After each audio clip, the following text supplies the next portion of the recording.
Okay, so hi everybody, welcome. My name is Julia Crone and I am a Keep Indiana Learning digital coach, and I'm so glad you're here for this session today.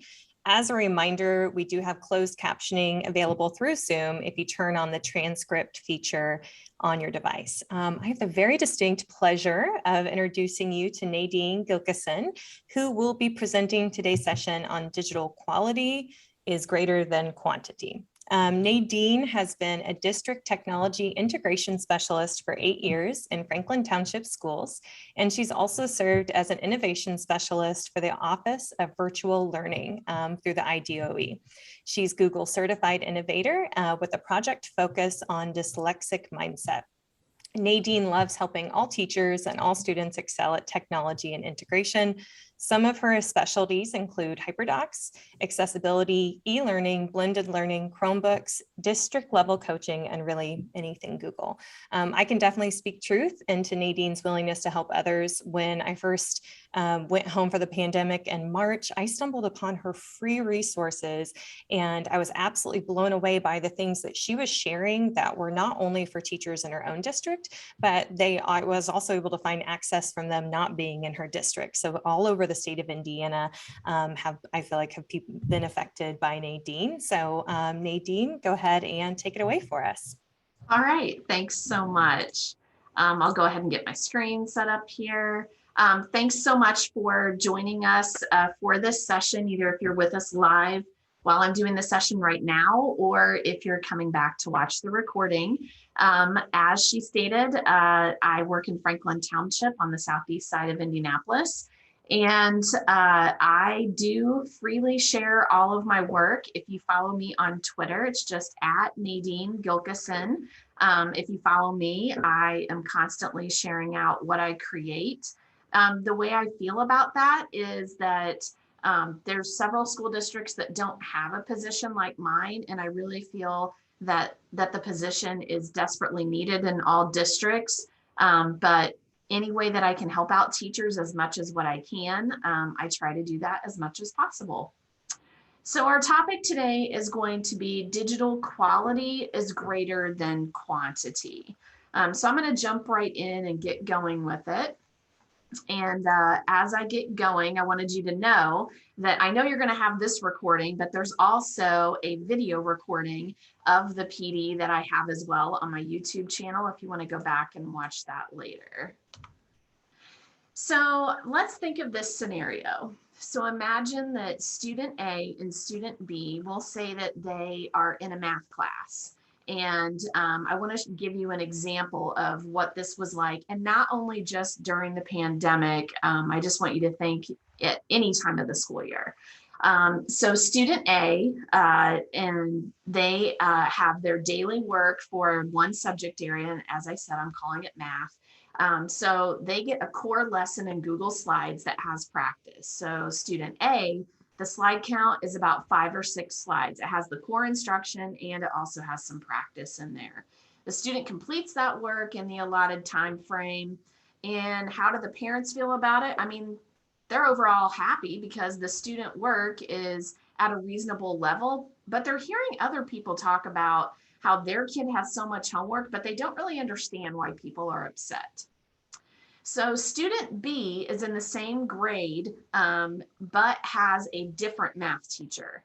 Same content, everything else is the same, just different teacher. This teacher has that core lesson in Google Slides and practice, but rather than it being 5 or 6 slides, they actually have 10 to 20.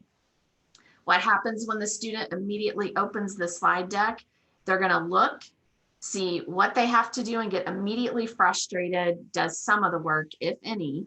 And of course, they're very upset, tears daily, and the parents are upset because they don't understand why.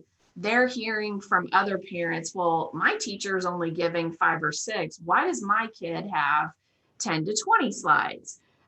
So I wanted you to see the reality of what it is like from different perspectives when we're giving out digital work.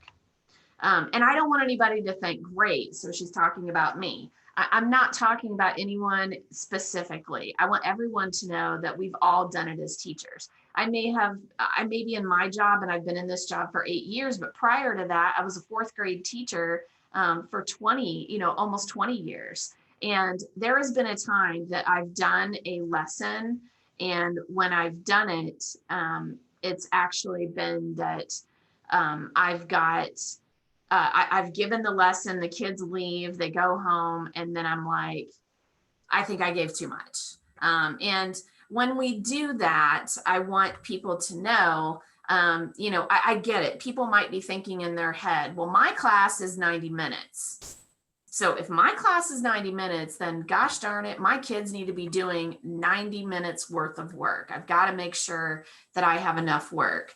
But I really feel like that what teachers need to be communicated to, and this is the conversation I had with our teachers. I'm like, okay, I know you think that's what you need to do, but in reality, I want you to think about when you're teaching in the classroom, what's going on is that during that 90 minutes, you are not having the kids work constantly during the 90 minutes. What's going on is that, you've got that I do, we do, and then it gets to the you do.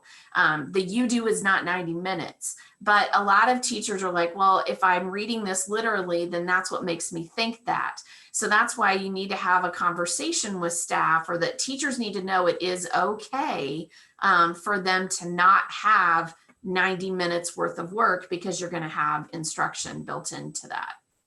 You also might be thinking to yourself, well, I purchased a product, and if I purchased this, either you got it as a freebie or a sale, and you were like, wow, like I was teaching main idea and I found this great resource. I mean, it's got 40 slides in it. I mean, I spent $5 on that, and by golly, I'm going to get my dollar's worth out of it. So I'm using every bit of it. I mean, I'm not expecting my students to do the whole thing. I just have it in there for extra practice. But what we're not realizing is that you can have a product that you purchase, but pick and choose what it is that you want to use out of it. Do not fall to the victim of thinking, well, now I need to use all of it. And that's the side that a lot of our teachers weren't aware of, that student A and student B, the teacher that had 10 to 20 slides, until having this conversation that we've had, they were like, well, I wasn't trying to make them have more work. I just wanted to give them some extra practice.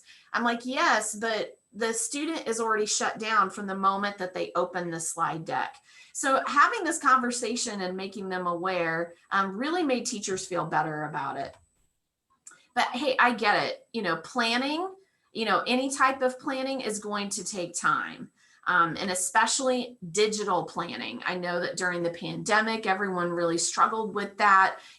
How do I transfer what I would do face-to-face into a digital format?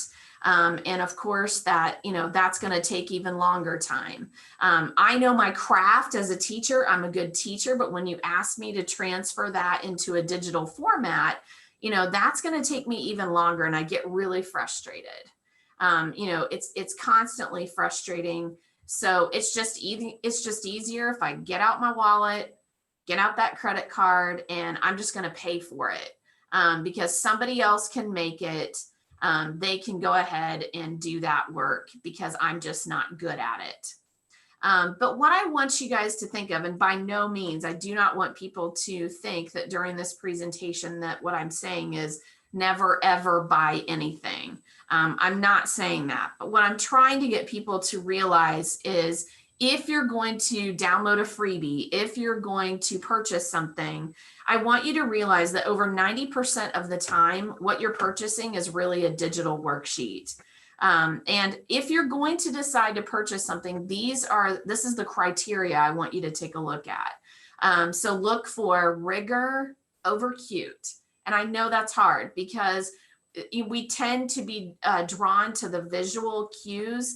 And so we're taking a look at it and how great that it looks. But when it's in reality, and this is actually a true story from my own district, there was a teacher that was showing me something that she was going to use with her class, and she was a 5th grade teacher. And she pulled up the digital content and I was like, wait, so this is for 5th grade? And she said, yeah. And I said, okay, well, I mean, it looks great, but when I look at the actual DOK level and the Lexile level of the text, it's actually the 3rd grade level. And so again, you know, teachers have the best interest in their heart, but they tend to look at the visual side of it and rather than looking at the core content. And so I'm trying to get folks to make sure that they take a look at that core content. So that depth of knowledge level, we'll talk a little bit more about that in just a little bit. Is it accessible? So if you have students that have special needs and they need to have the text read aloud to them and so on, is that accessible? And here's what you're going to find. More often than not, no. Okay. What a lot of sellers do when they're getting you to buy their product, they don't want it to be easily editable or accessible because they don't want you to then turn around and sell their stuff.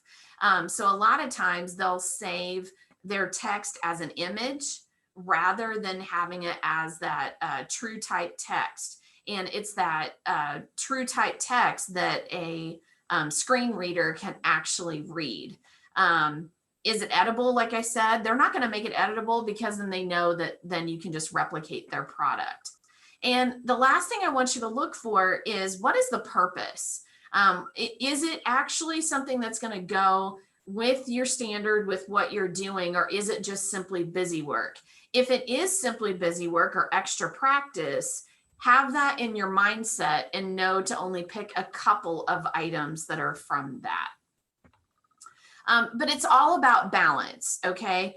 And everyone's going to say, yeah, but there is still value in, you know, getting input from students and getting that digital worksheet experience. So they'll say, you know, well, what is the balance? So what I tell our teachers and what I try to communicate out often is that when you think of a digital lesson, there's actually a foundational level, and then there's 3 levels of a digital lesson. First off, right out the gate, and I don't care if you use Google Classroom, Canvas, Schoology, any platform, you have to have the foundation to get to the digital work in a clear path. If it's not in a clear path, then you've already had problems from the get-go. So once you have your foundation set up, the first type of digital lesson is going to be a level 1. So on here it says teachers create an assignment that's utilizing digital and traditional text. They might attach a graphic organizer, a web tool that has higher order thinking. What I basically tell people is a level 1 activity is a digital worksheet. Okay. You can spruce it up however you want. And on my presentation, when you tap one where it says ditch that textbook, Matt Miller has already curated and created over 60 graphic organizers that teachers can use if they need it for a lesson digitally. If you want to be able to create something in a digital lesson, I had our teachers using Wiser Me during the pandemic. Why? Because Google Forms has some pretty cool features, but there's always been times that you've said, man, I wish Google Forms did this, or I wish it did that. And if you don't know that much about Wiser Me, it's basically going to do all the bells and whistles that Google Forms does not do. It has different tech enhanced questions. It'll actually let you upload a PDF and then you can turn it into a digital worksheet. Okay, so that's where 9 times out of 10, whenever I would work with a teacher and I would say, well, give me an idea of what types of assignments that your students are doing, they would be at a level 1, but they didn't even realize, you know, that there were other levels and what they could do to ramp it up. So I then said, okay, well, you've gotten really good at level 1. If you want to take it up a notch, a level 2 means to take it beyond the digital worksheet and that you're going to have multimedia and student choice. What the easiest way to do that is using Flipgrid. It's that video response tool where if a student is responding and they're not just typing something out, if they're using multimedia to communicate to you, that's how you know that you went beyond level 1. Flipgrid and Seesaw are good platforms for that. Some people, you know, tend to think, oh, well, Seesaw is only for like kindergarten and 1st grade. Now, I have teachers that we, you know, in K5 or K6, we use Google Classroom, 7-12, we use Canvas, and they will have activities where the kids are linking to Seesaw. Why? Because Seesaw lets them record their voice, a video, annotate over things, and they get student choice. It's already built into that platform. So that would be a level 2.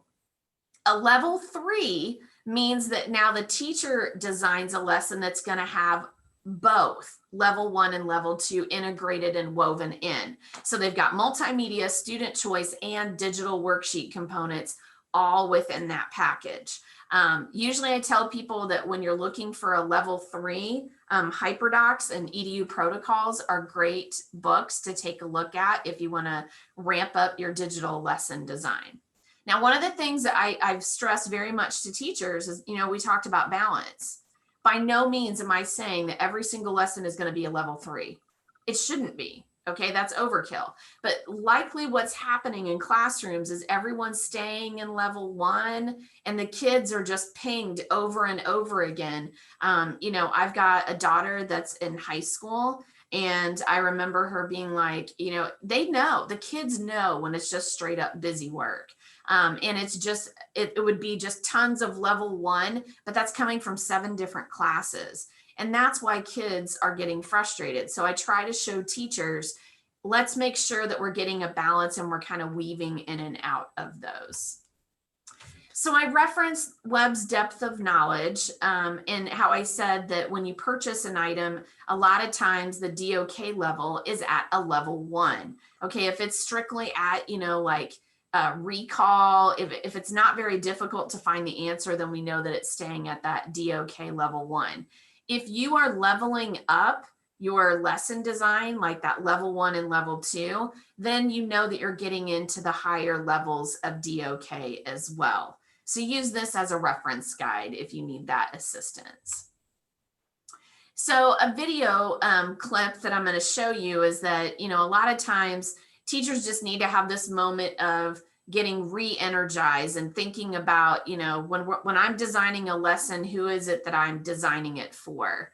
I want to play this video for you, and you'll have to let me know if you guys have trouble hearing it whenever I hit play. Imagine the awesomest thing you can, like an automatic grilled cheese maker, or a time machine, or a time machine with an automatic grilled cheese maker. Now imagine who's going to invent it. Him, glasses here, whoever they are, or maybe her. But how do kids like these become the types of people that do things like this? Maybe we should ask this guy.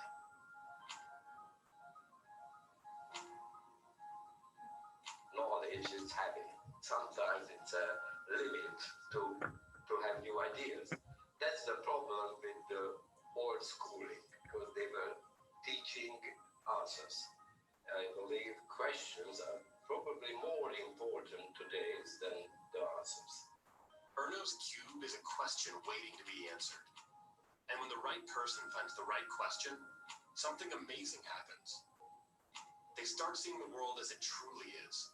Not a place to be memorized, but a place to be figured out, flipped, turned, twisted, and ultimately made better forever.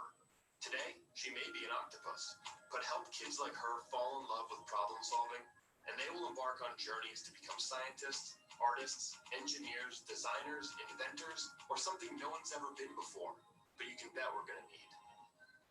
That's why moments like this, go, and this, and especially this, are so important.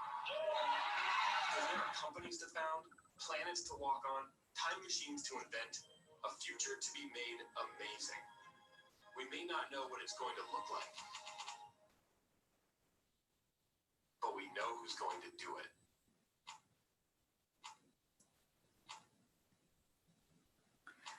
I love showing those videos because I feel like that helps to re-energize you when you get ready to go into like a digital lesson design, or really just lesson design in general, just reminding you about your why. Oops. And of course it goes on to that. So I know that people are probably thinking this, yeah, that's all fine and dandy, but I'm not good at digital design. I don't even know how to create a quality digital lesson that's going to be engaging. Like, you need to know like the secret sauce of what it is. So I put on here, this is the sign that you've been looking for. And the second part of this presentation, I'm going to be telling you ways that you can create your own content using tips and tricks that I do. And every time I show teachers these, they're like, wow, you know, if I'd known this, then I realized I don't have to buy something. I could actually make it myself. So one of the first things that I do whenever it's either if I'm doing a presentation or if I am starting to work on a digital lesson, I do what I call the process of the digital dump. So it doesn't start out pretty. I'm going to kind of guide you through what I do. So the first thing I do is on a new tab, I type in slides.new. Some people may already know that shortcut, but others might not. If you type in slides.new, it will actually pre-start a new Google Slides presentation. I usually tap on this middle box, tap on the blue line and hit delete, tap, tap. And so that way I have a blank slide. I come over to the side here where I have that blank slide and I use Control D, and I'll come through here and usually add about 5 or 6 blank slides. So that's usually step one of what I do. So then it says go out and search for digital content. So if I am working on, let's say, and if you happen to be in a place, I know a lot of people might just be watching this and you don't even have your device next to you, just kind of listen to me and what I do. I'm going to pretend like that I'm doing one on Yellowstone. So if I wanted to go out and look up information about trip to Yellowstone, and I wanted to find some information, I'm like, ooh, that one says plan your visit. Maybe I'm going to use that for my digital content. I'm going to copy that. And all I'm going to simply do is just paste and have the blue URL. So what I'm demonstrating to you is the same thing that I'm suggesting that you do for the digital dump. When you find something that you like, dump the link on a blank slide. So I'm going to actually go out here and pull up a few more. Yellowstone trip planner. So I'll copy that, come back over here, Oops. Here it is. And then place another link. I might have, I don't know, like 2 or 3 of those in here. And I tend to just keep dumping. So as I said, it's not anything that looks gorgeous. I just have to get the guts down first. So that's what I show my teachers. Now, I tend to dump into categories. I do, we do, you do, or explore, explain, apply, create. Then when I get that part done, then I get ready to go in and make it look good, basically. So just to give you an idea, if I put on here, like how I was saying, I dump into categories, I might put explore. Let me get to the next slide here and have explain. And then apply. All right. So as I'm finding these blue URLs, if it's something that I'm like, you know what, that one I'm going to cut and I'm going to actually put it under explore, because maybe I want students to actually go through and explore these. The first slide that I have that's on here, I really leave blank because that one is the one that I'm going to be adding my pop. I'm going to be adding my imagery that's going to go with the topic. So we'll come back to that in a moment. So pretend like I've gone through and I've found some different links that have to do with Yellowstone. I've got enough to get us started on an example here. So now I'm ready to actually start the digital design process. So when I'm ready, These are the core items that I use every time that I create, and I mean it every time. So this entire presentation, I used all of these items that are here to help me in that creation process. If you're in the presentation, you can tap on all these links and it'll show you them. So the first one that I use is Unsplash. If you're not using Unsplash, I cannot suggest it enough that you use it. I'm going to actually demonstrate it for you. So it's actually a Chrome, or it's actually a Google Slides add-on. So under add-ons, if you don't have it, you can hit get add-ons and then type in Unsplash and it will add it for you. Once you have it added, then literally when I get ready to start this digital lesson creation or presentation, I go to Unsplash Images, insert an Unsplash photo. If you're not familiar with Unsplash, what it is royalty-free professional photographs that anyone is welcome to use. And you can actually even use it commercially as well, which is pretty cool. But when I started hearing about Unsplash, that has now become the sole thing that I use for my presentations. So I told you that I'm going to be doing something on Yellowstone. So I literally go out here and I start searching, and these photographs are gorgeous, of course. So I'm going to go out and I'm going to select, all right, we'll pick the one with the bison for this one. And we'll see how long that it takes for it to pull up. It should be that when you tap on it, it usually just takes like 5 or 10 seconds and then it starts to pull up. If it takes longer than that, they've got a bajillion different photos. So what you can do is go ahead out here and just start selecting something else. So I'm actually going to deselect that one and we'll see if the next one's going to pop up a little bit faster for us. If you guys have any questions at all while I'm demonstrating things, if you put it into the chat, the host is going to let me know if there's any questions that people are wanting me to answer. So isn't this awesome? I hit the button and now this appears right here. I'm going to teach you a trick that you may or may not know. So see how this has a blue line and the tiny blue boxes around it. This is a technique I use all the time. I hold down Control and Shift while it's selected, and I'm going to hit the down arrow, and it automatically puts it to the back. So anytime that you need to immediately shift, like layer images or layer content, have it selected and Control Shift up or Control Shift down.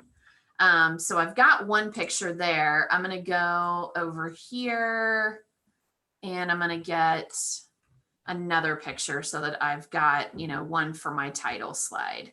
So more often than not, I will go into Unsplash and I will add these on here. One little thing about Unsplash is that it always adds this little tiny gray border, and I don't like that. So I always go to the border tool and I hit transparent. So now it's transparent.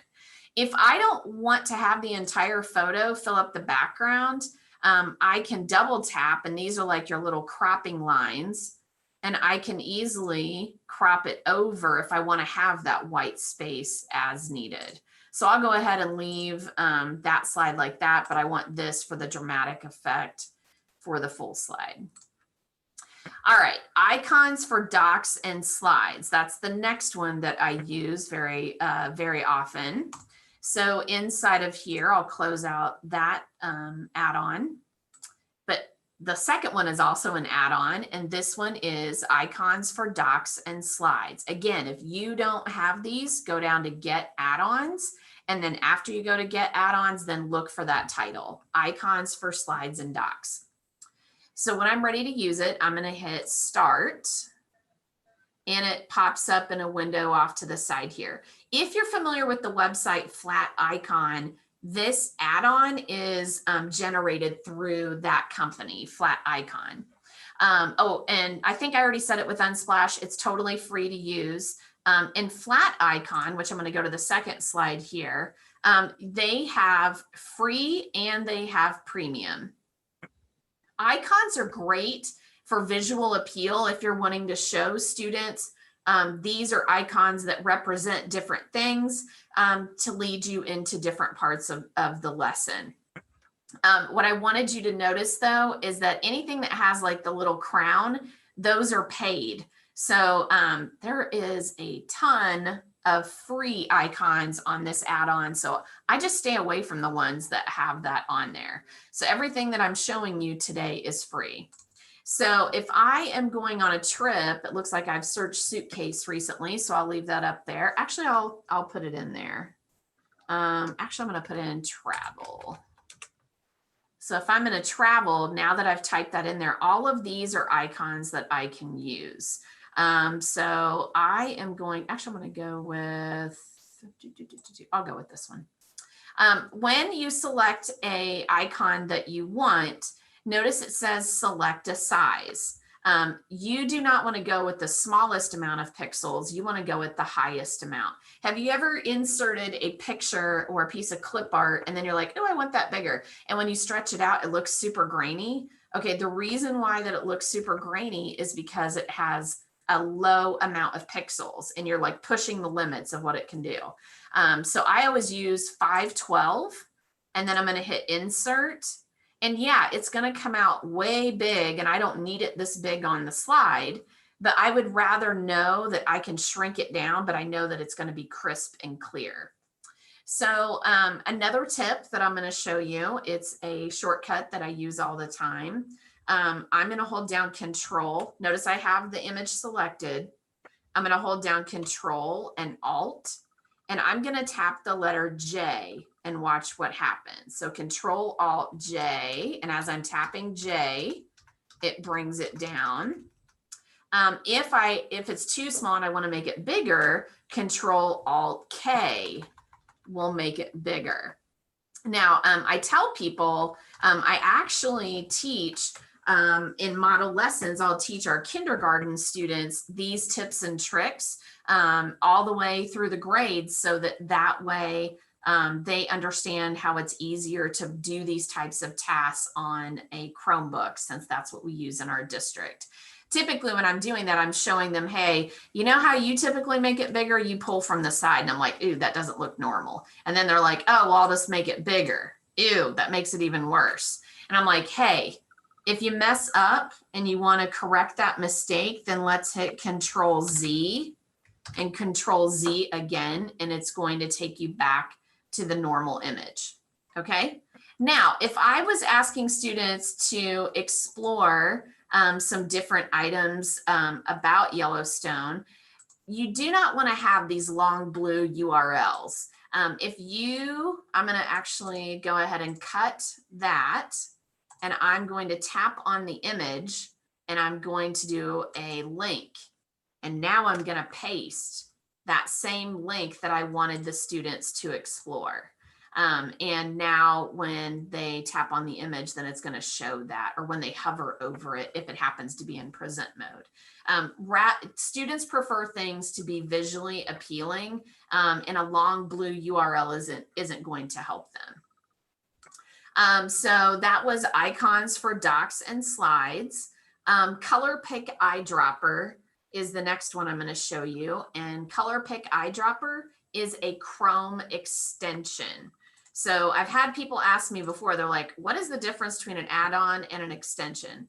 Add-ons are inside of like a Google tool. So I can go here and get to add-ons. An extension is going to be up here at the top of the Chrome bar, and it will work on anything in Chrome. So again, if you want the link to it, just tap on Color Pick Eyedropper and it'll take you out to it. What I'm going to do now is I'm going to tap it and I'll show you like a way that I use it. And actually, I'm going to go ahead and delete off this other box so that way we have a nice crisp background over there. So this is white right now, but what if I was like, you know what? I don't want this white. I want it to have one of the colors from this picture. If I tap on Color Pick Eyedropper, what that does is it makes it so I can find all of the hex codes that are on something digitally. A hex code is the actual digital color palette. So if you want to know, well, I like that color blue. No, that color blue actually it's a certain number of a hex code. So watch as I kind of move around this slide, the hex codes change. I'm going to say that I want like this peachy, like coral color. And when I tap on it, it shows me the hex code. And I'm going to right click and copy. And I don't want it to keep collecting hex codes. So I'm going to hit X. All right.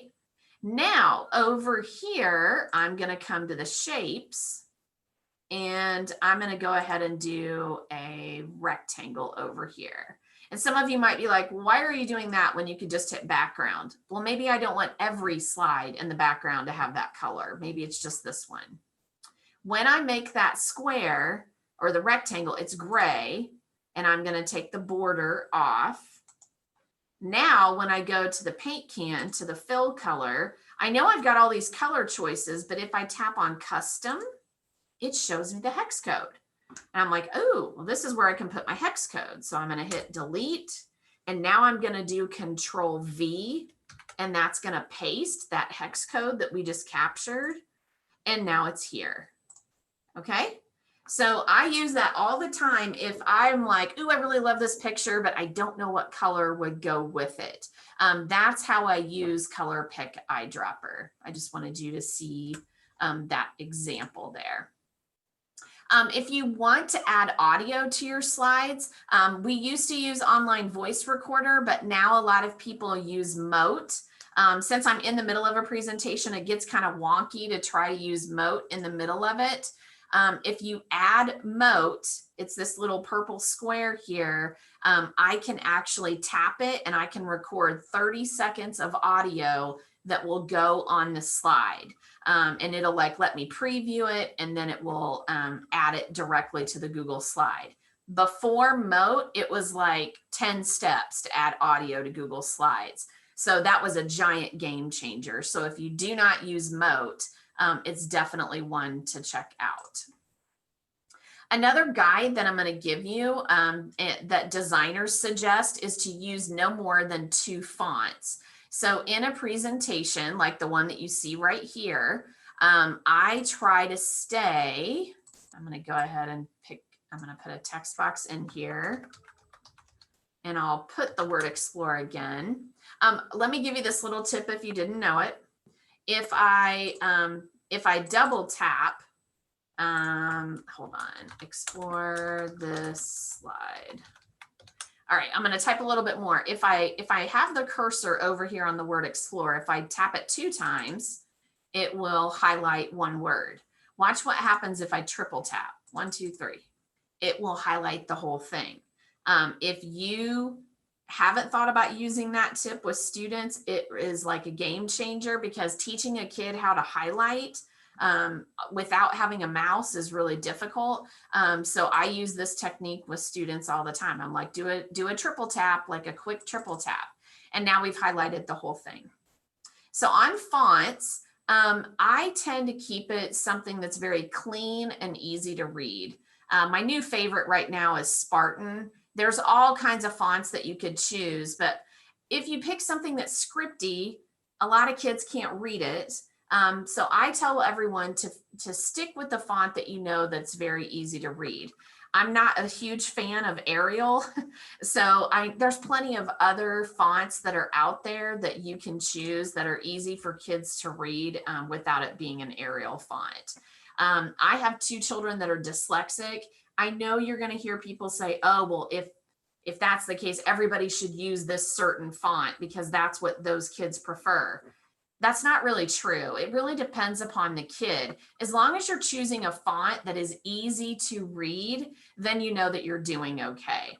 Now, here's another thing. If you're going to purchase a product, you have no control over what font that is because they don't want you to edit it.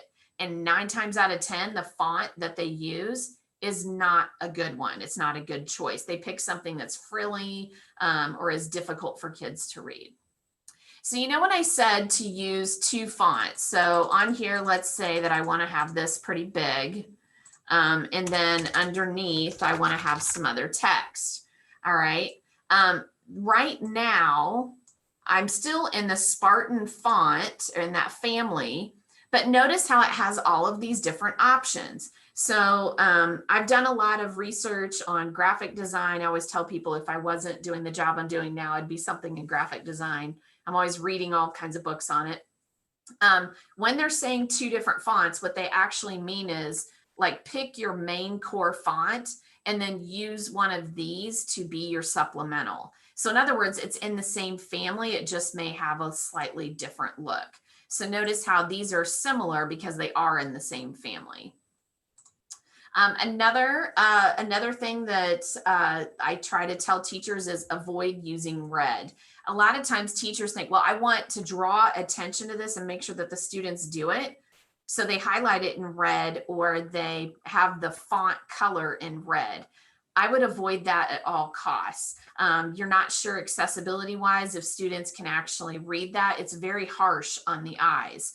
And I tell teachers if they need to highlight something, they're really quick to go, oh yes, I want, oh wait, I'm in the wrong one. If I need to highlight something, you know, they're all about using this row. And I said, okay, we want to stay away from this row and go to the muted version of that. So if you're like, well, I really want the kids to take a look at it, so I'm going to highlight it, don't use the bright yellow. What's right underneath it? This light yellow. So now my eye is drawn to it, but it's not like knocking me over because it's so bright, if that makes sense. Limited animated GIFs. So the Giphy Chrome extension is amazing. That's how I've added all of my GIFs. And it's a Chrome extension. So I'm gonna tap on Giphy and I'm gonna type in Yellowstone on here. And we always laugh because whenever I type this one in, you know, there's the show Yellowstone as well. If I wanted to pull a regular GIF over, all I do is grab it and slide it over. That's why I love that extension so much. Now keep in mind, whenever it slides over, you not only get the animated GIF, but you also get the attribution at the same time. So what I tell our teachers to do is click off of it, click back on, and now that's your attribution. And I'm going to kind of move it out of the way. And I'm going to get Kevin Costner on here a little bit better. Now, what I typically do with the attribution, it's not like I'm saying don't give the attribution. I'm going to right click and then hit cut, but down below where it says click to add speaker notes, that's where I paste my attribution. So that way it's on there, but it's not like right in my face on the slide.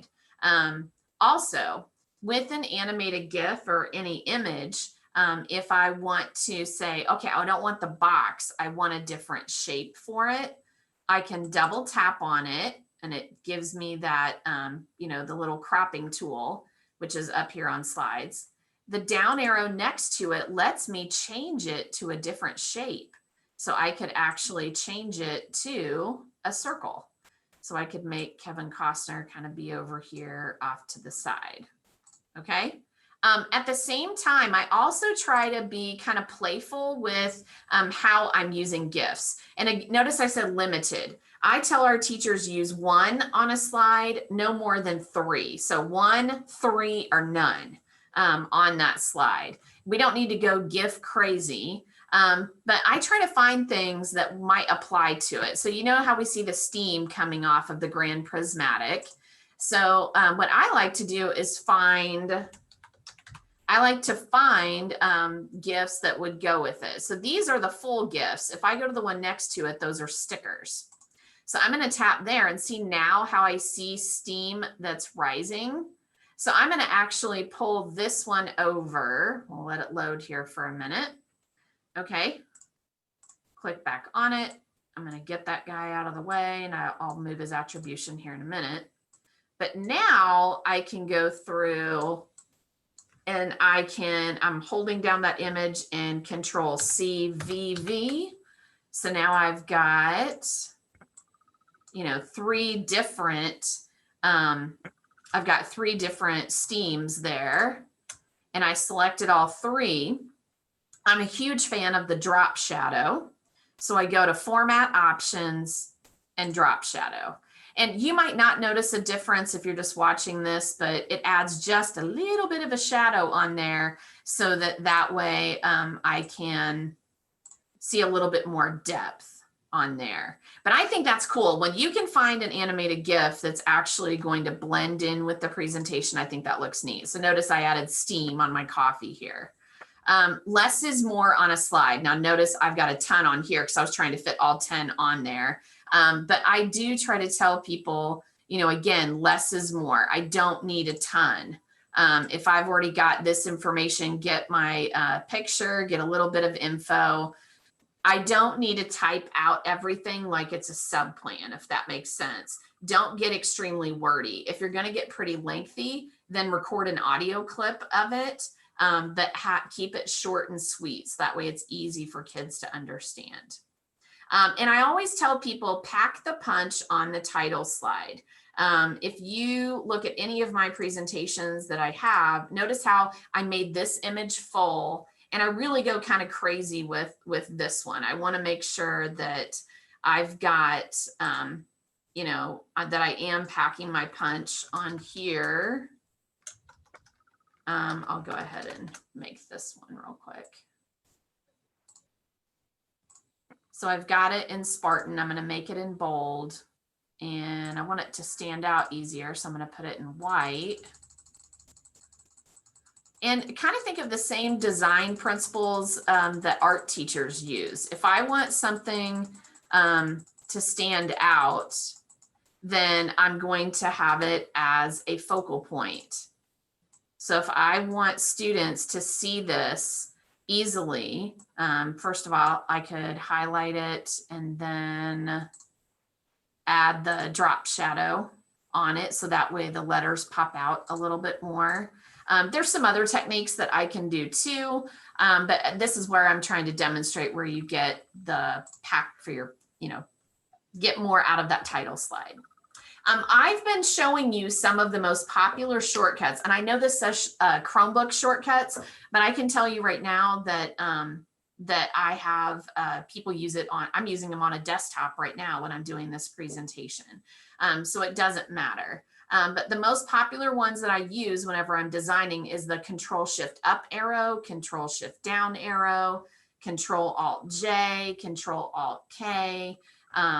If you happen to be a school district that uses Chromebooks, I actually have a getting to know your Chromebook lesson that teaches the kids how to do the different shortcuts. That's been very helpful. So if you saw me do all of that and you're like, okay, I know you just showed me how to do all of that, but that's just too much. That's just way too much. I got to take this in baby steps. Starting with a template is always good. If you haven't heard of Slides Mania, this woman's amazing. Paula lives in Spain, and she's actually in the field of finance, but she loves doing graphic design. And so she creates tons and tons of templates. I'll go ahead out to her site. And you can find all kinds. I'll pull up the notebook one that she's got here. She's got all of these pre-made templates that you're welcome to use. So she's done all the heavy lifting, and she's got all these templates out there. You can go out and pick one that you like and scroll down and notice where it says download in PowerPoint or Google Slides. So then you can get it yourself. So that's one. I also try to help out our teachers as much as possible. And like they were saying earlier, I share out everything that I make. When we were going into the pandemic and beyond, we wanted to have that consistency throughout our district. So I made a template for guided reading, everyday math, science, and history. And I'll pull up the science one. This is the science template. If you decide to open these up, it's going to be in view only. So all you have to do if you want to use it is go to File, Make a Copy. And we went through what are the basic components that a teacher would have in a lesson. They'd have their essential question, I can statement. We knew they would have a video of a lesson. And so I was trying to help them out as much as what I could. And I can tell you that templates help. They definitely help. But what I want you to notice as you see my templates are, oh, well, she got that from icons from docs and slides. A lot of these things I've made just from using the tools that are inside of Google Slides, the shape tools. I just use all of these shape tools to do the different shapes that I wanted to add. Most recently, I've been creating templates for our secondary teachers.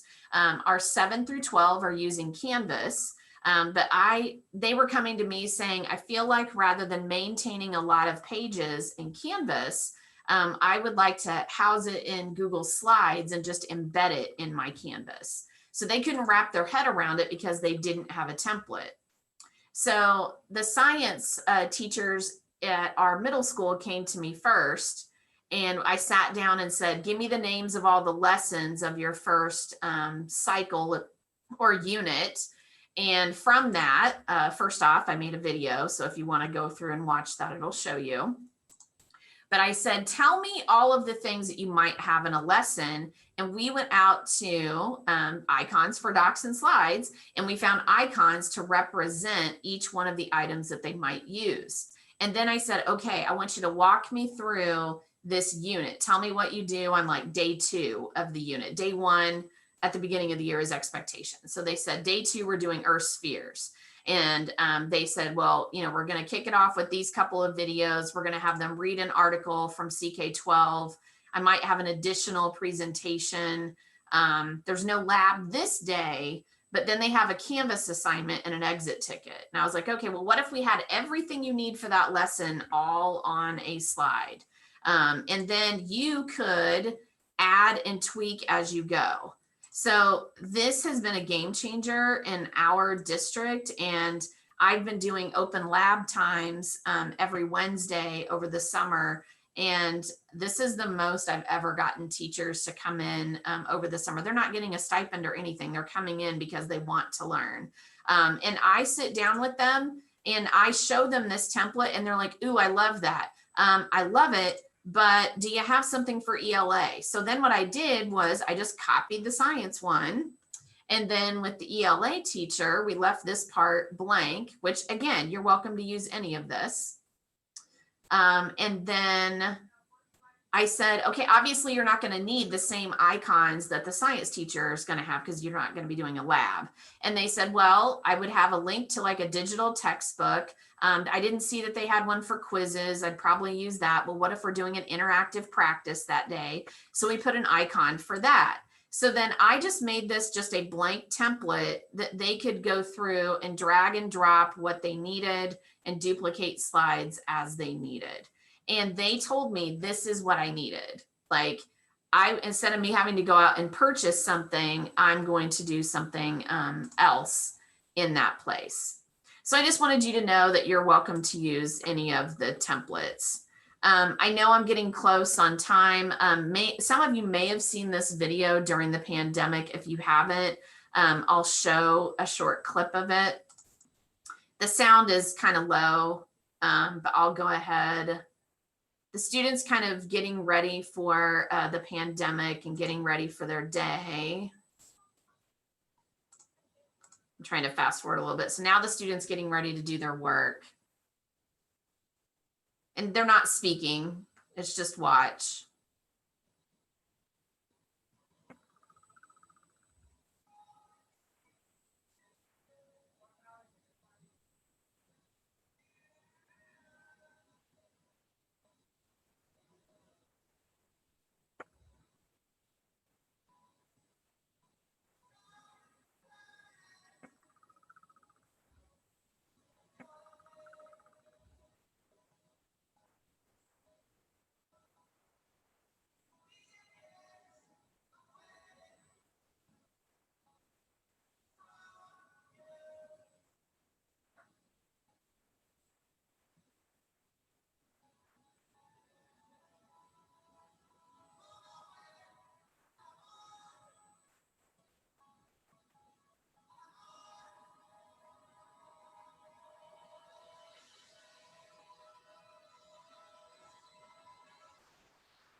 I know that that video is very hard to watch, but what I want people to realize, first off, this student that made this did it totally on their own. And yeah, I know people are probably saying, well, we're not in the pandemic, total scenario now. But what I want teachers to realize is that pandemic or not, the percentage of school districts in the state of Indiana that have devices now is like 93%. So the fact that we're that high, students are on that device every day, regardless of the pandemic. And I want people to consciously think about how much work. If it's quality work, it doesn't have to be as many slides as what you think. And really, when I saw this video, I also thought of teacher stress. Yes, that video was done from a student aspect, but what if a teacher made a video of what it was like for them? So I don't want teachers to think that I'm not acknowledging that this year has been extremely hard for them as well, because I definitely know that it has. That's me like wrapping up what we're going to be doing for today, but I wanted to really give you guys plenty of time that, for these last couple of minutes, if anyone has a question for me, feel free in the chat if you have anything. If you don't, that's perfectly fine. If anyone has any questions after you watch this, if you're watching the recording, feel free, you can email me at any time if you can't find a template or anything like that.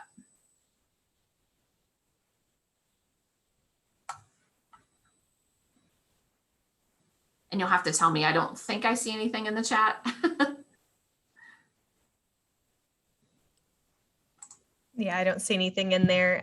Thank you so much, Nadine. And obviously, if you guys do have, where can I find the link to your presentation? I can throw it in the chat right here.